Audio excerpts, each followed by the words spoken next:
I'm going to show you how to needle felt a pumpkin using a kit that I have on my shop, and the kit includes a dyed ball of orange wool that has been felted, some brown curly locks with gold tips, block of foam, a felting needle. So that's what comes in the kit. I have a pair of scissors that you're gonna want to have as the project proceeds. All the pumpkin forms that I have in my shop are different shapes, different colors, so they're roughly all about this same size. The first thing I do is decide how I want my pumpkin to be proportioned, or how I want the pumpkin to be formatted, I guess. I'm going to make this one a long one. He's going to be tall, so this is going to be his base. And because all the wool is evenly distributed right now, what I want to do is I want to concentrate the base with wool that's been needled, and what that'll do is it'll give it sort of a weight, kind of like the Weebles. When you had Weebles toys, the bottom part was heavier than the balance of the toy. So I'm just going to do this, kind of get it a little bit flat with my needle. And the way I hold my felting needle, I'm by no means, proficient at this, but I do enough to get by. I keep pressure with my middle finger right at the very top, just before the barbs. So this part here is smooth, and right here is where the barbs begin on this particular needle. They have all different kinds of needles. So I put my middle finger just on the smooth part. That way I get the full penetration for this piece. And you want to be careful with your holding hand that you don't get too caught up in here, because you could accidentally poke yourself, and that hurts a lot. In fact, I actually sometimes I'll use a pliers just to be extra safe and keep my hands that much further away from the needle.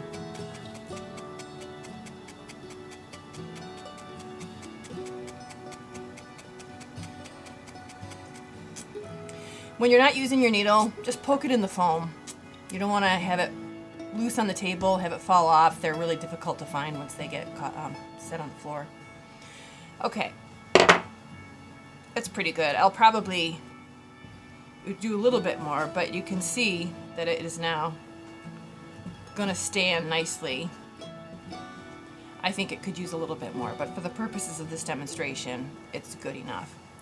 So now what we want to do is, with the brown wool, I want to make grooves where when you look at a natural pumpkin, it's got shadows. So we're going to create the fake shadows by using brown wool.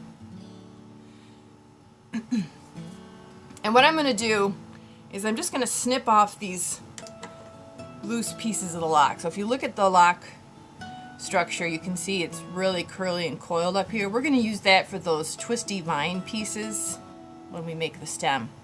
But this loose stuff down here is perfect and ideal to make the shadowed lines, the grooves. I'm just going to snip it just before it gets spirally, because you want to have enough fiber here to needle it into your form for the spirals. And I will make sure that you have plenty of the curly locks for what you need to do one pumpkin, so don't worry about it if you accidentally snip a little too much. So now what we're going to do is I'm going to just needle that loose brown wool. Alright, now this time it looks like I'm using my fourth finger, my ring finger. And I'm just holding the loose wool with my thumb and forefinger of the non-needling hand and just loosely working that in. Actually don't need the foam for this.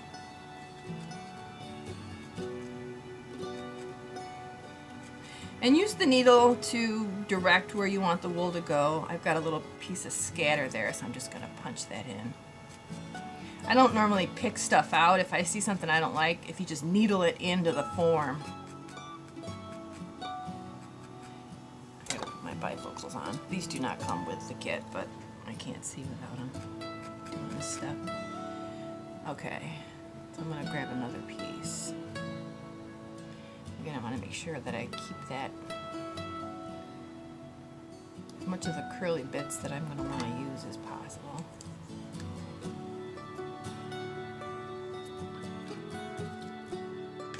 Set those aside.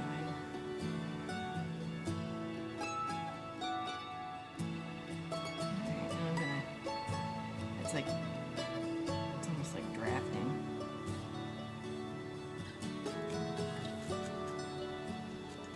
And so these are lighter bits of the brown here. I'm not going to worry about that. Nature isn't perfect in its colors, so I like to just sort of let things take their course. If you want to make sure all your colors are consistent, then you can cut it and sort it by color if that's important to you. I'm using my needle to tease the wool out a little bit.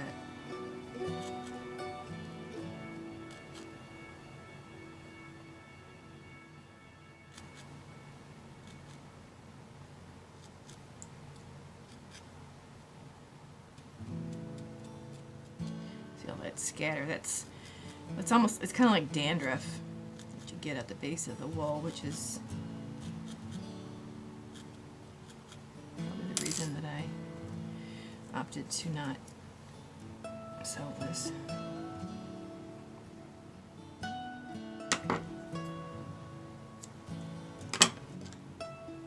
Look, and I'm even going to use my needle to just pick up the wool.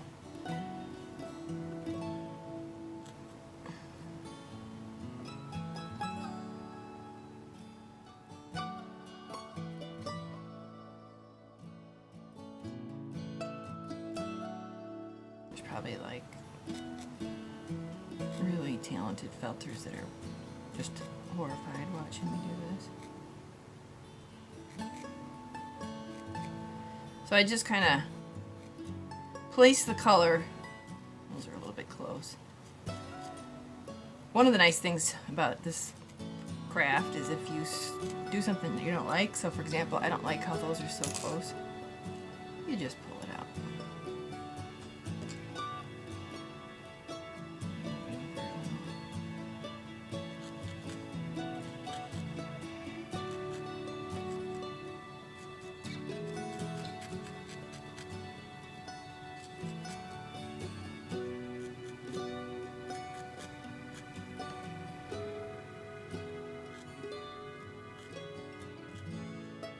Alright, so at this point I'm just placing the color, the darker color on the pumpkin.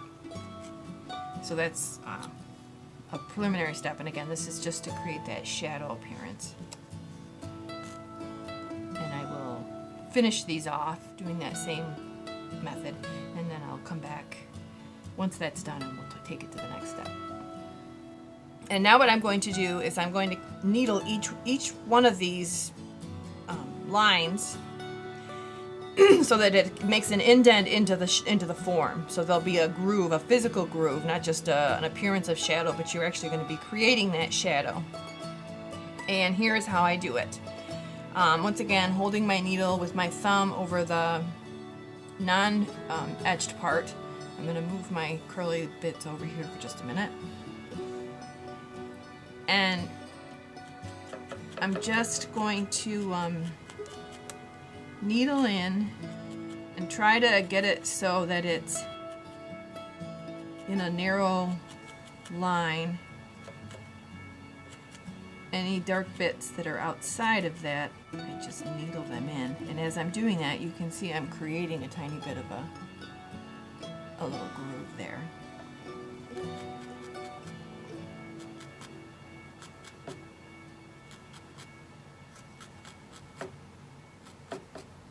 The needle stays in the wool. I'm not like pulling the needle out.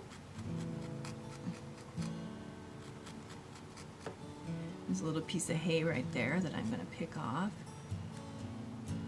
I have a pair of tweezers on my table that I use. It adds to the appeal, I guess, but sometimes I like to take it off.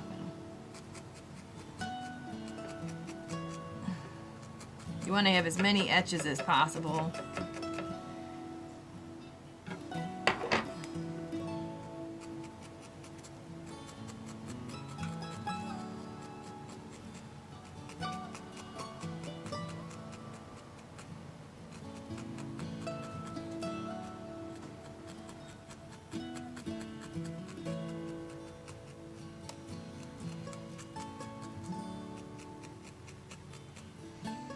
Okay, and then I'm going to start the next one.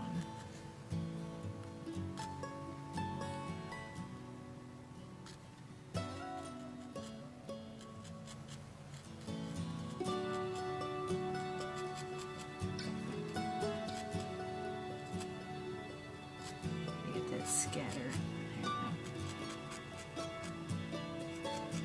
This particular pumpkin's got some darker wool on the outside of it. These are not going to be one perfect homogeneous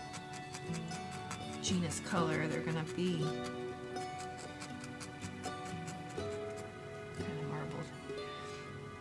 Alright, so you just keep doing that. You want to get that row of shadow pushed into the pumpkin as much as you can. And as you're doing that, again, like I said, you're making that groove.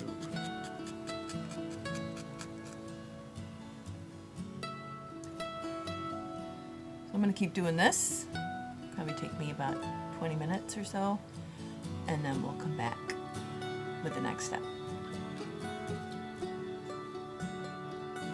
Another trick I want to show you as you're creating your grooves is if you squeeze the two sides that surround the line, the groove of the line, just squeeze them a little bit, pushes the wool together, and it gives you a deeper groove.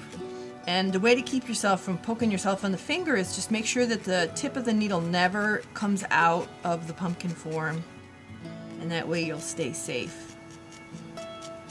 Ever so tiny incremental little pushes into the form.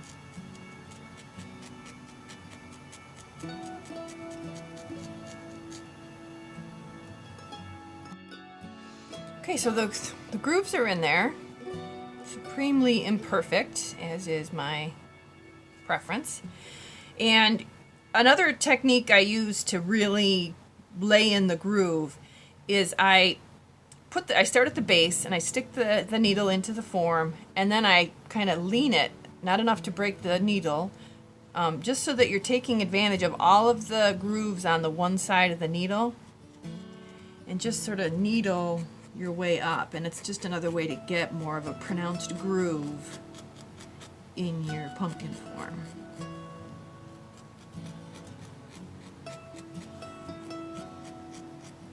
Again, the point of the needle never comes out of the form.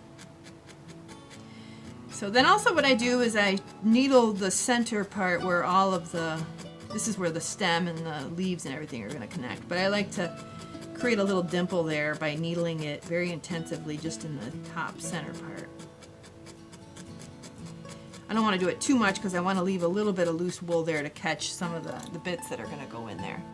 Alright, so now what I'm going to do is I'm going to make a leaf. I think you saw there I was trying to make sure that it stayed upright. If you're still, you can still at this point work at solidifying your base. It might be because some of those brown bits aren't in deep enough and it caused it to wobble a little.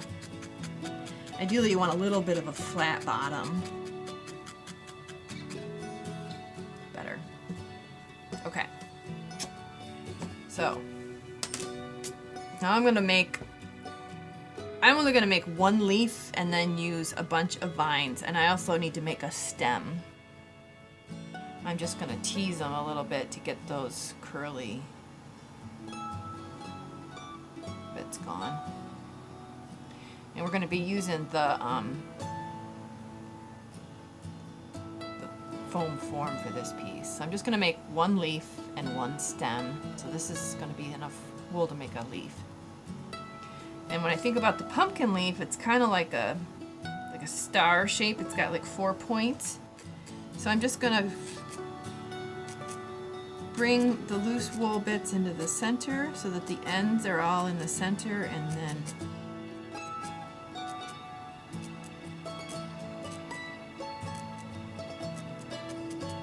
work that a little. Use my needle to flex the bits of wool over.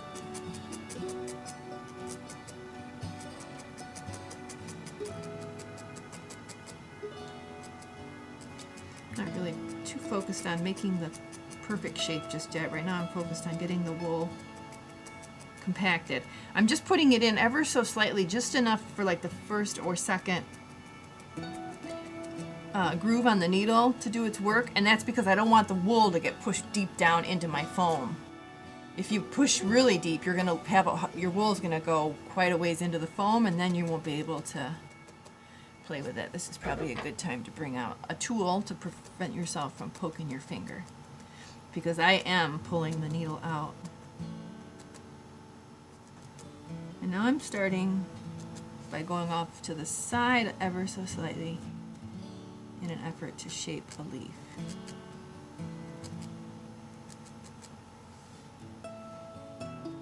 I'm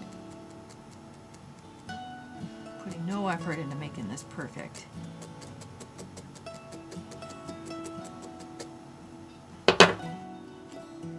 You can also probably use your scissors to hold it down. Really recommend you do this versus holding it with your fingers. This is really fiddly. I'll tell you, this is my least favorite part. And I don't spend any, I've seen people make most beautiful realistic leaves. For me, it's, there's a little piece of grass I'm gonna pull on there. For me, I'm okay with it looking a little rustic.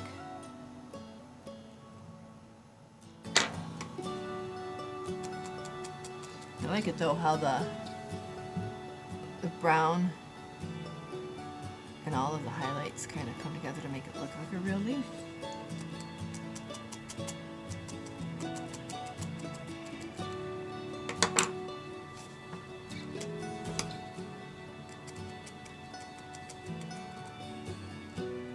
Make a little indent there.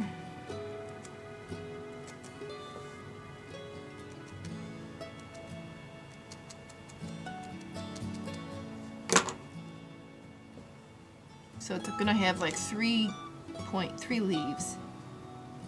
This is kind of how it's shaping up.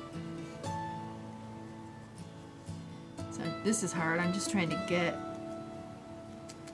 a bit of a shape going. Right? So that'll be a leaf. I'm only gonna put 1 leaf on here. You can make more leaves if you want. Then I'm gonna have some curly bits coming out. Oh, it's getting so cute. And then I have to make a stem now. So let's make the stem. I'm gonna take 2 blocks, tease them out.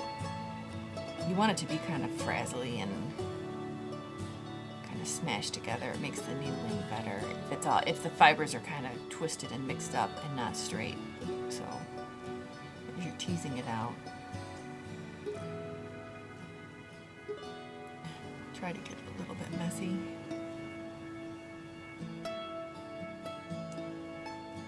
So when I make the stem, I always try to make sure I leave a little bit of loose stuff at the ends, because then that can needle into the form. All right, so I'm gonna hold my loose stuff, and this is gonna be the tip of the stem. What I did was I folded it over a little bit, and then I'm gonna hold this loose stuff, and then this is gonna actually needle into sort of a stem. So the way I'm doing that is just folding it in on itself and needling until I'm happy with what it looks like. Folding it in, folding that top down. And this is, where you can get creative and improve on my method. I, by no means, will call myself, skilled needle felter. I think I said that already. Pull it off the form. Once again, I'm not going real deep into the foam. because again, I don't want to have to pull out the long strands that get stuck in there.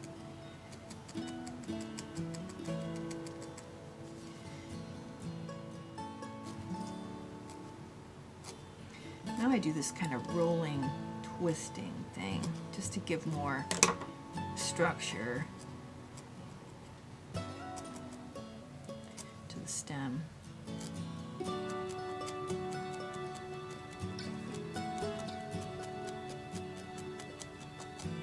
I'm trying to get it to be a little bit thinner at the tip.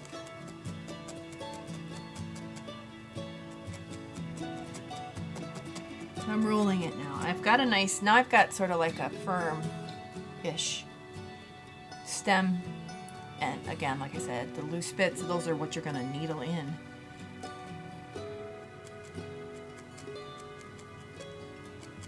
I'm going to take up some more of these loose bits and put them in the stem piece.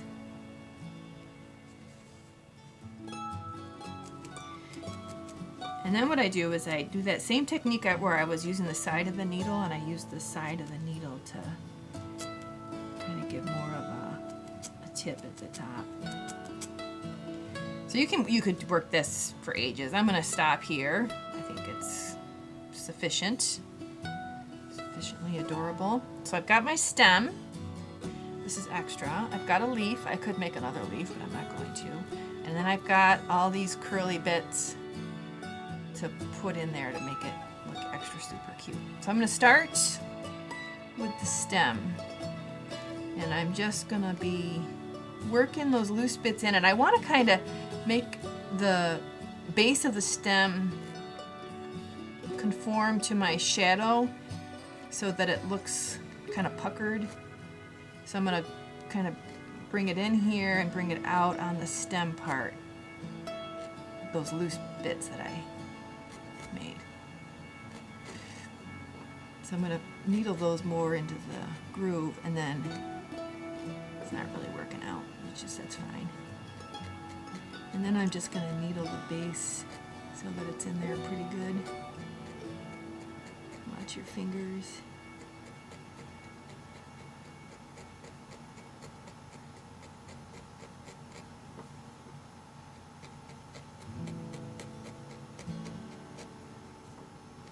It's coming out pretty cute.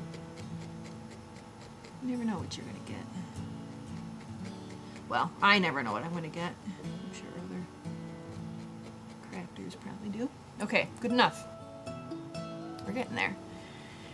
Now I'm going to fix my leaf. I left enough loose wool here that it should go in pretty good. I'm just going to needle it. Oh my gosh, that is so cute. So it's in there. Now my curly bits. I actually have one long curly bit that I want to use. And then I'll throw a couple shorter ones in there. Take the loose end, needle it in. Grab another one. See, look through the ones I've got here. Which ones do I like? These two little ones are cute.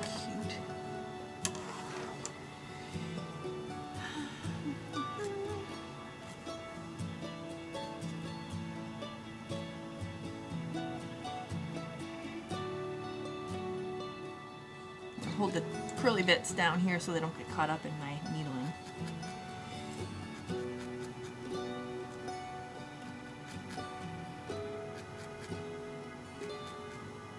Oopsie.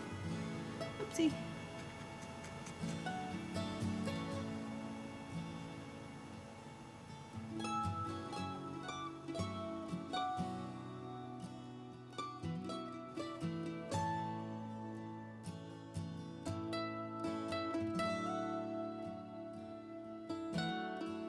Place them ever so gently.